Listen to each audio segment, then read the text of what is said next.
प्रदेश के कृषि मंत्री कमल पटेल का जबलपुर आगमन हुआ। उन्होंने इस दौरान मीडिया से चर्चा करते हुए प्रदेश सरकार के बजट में किसानों को बड़ी राहत और रियायत देने के संकेत दिए हैं। कृषि मंत्री ने कहा है कि आने वाले बजट से किसान आत्मनिर्भर बनने की ओर कदम बढ़ा सकेंगे, क्योंकि उद्योग लगाने के लिए सरकार उपयोगी बजट योजना लाने वाली है।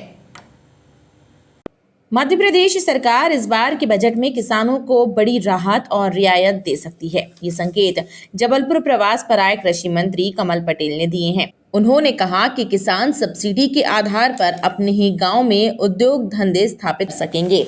सरकार की मंशा है कि गांव में ही रोजगार का सृजन हो, लिहाजा इस बात को ध्यान में रखकर बजट में प्रमुख प्रावधान किए जा रहे हैं। कृषि मंत्री ने पत्रकारों से चर्चा करते हुए भारत विरोधी ताकतों पर भी निशाना साधा। इस दौरान उन्होंने कांग्रेस पर भी निशाना साधा।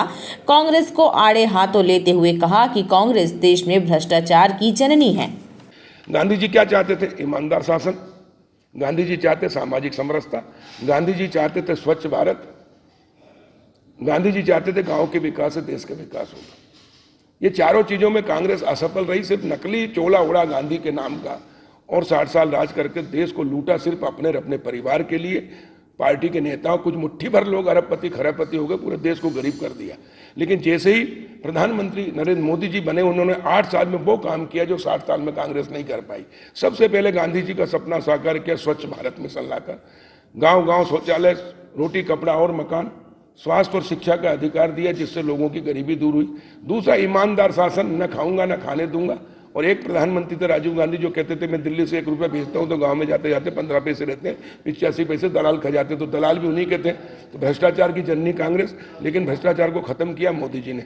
तीसरा, गांव के विकास से देश का विकास होगा, तो उन्होंने स्वामित्व योजना लेकर आए, जिसके कारण गांव की प्रॉपर्टी का मालिकाना हक मिल गया, जिससे अब वो कोर्ट में जमानत करा लेंगे, लोन लेंगे, लिमिट मिलेगी, सॉल्वेंसी बनेगी, और जो शहर के लोग विकसित हुए, मुट्ठी भर लोग अरबपति खरबपति बने हैं, वो गांव में भी अब विकास जाएगा। तो गांव में पहली बार आज़ादी के इन अमृत काल में मोदी जी ने गांव तक विकास पहुंचाया, जिससे बेरोजगारी और गरीबी दूर होगी। और इसलिए मैं कह रहा हूं कि आने वाले 5-7 साल के अंदर हिंदुस्तान में कोई गरीब नहीं रहेगा, जो आज गरीबों की संख्या करोड़ों में है। इस दौरान कृषि मंत्री ने प्रदेश की शिवराज सरकार और केंद्र की मोदी सरकार की कल्याणकारी नीतियों और योजनाओं का जिक्र भी किया।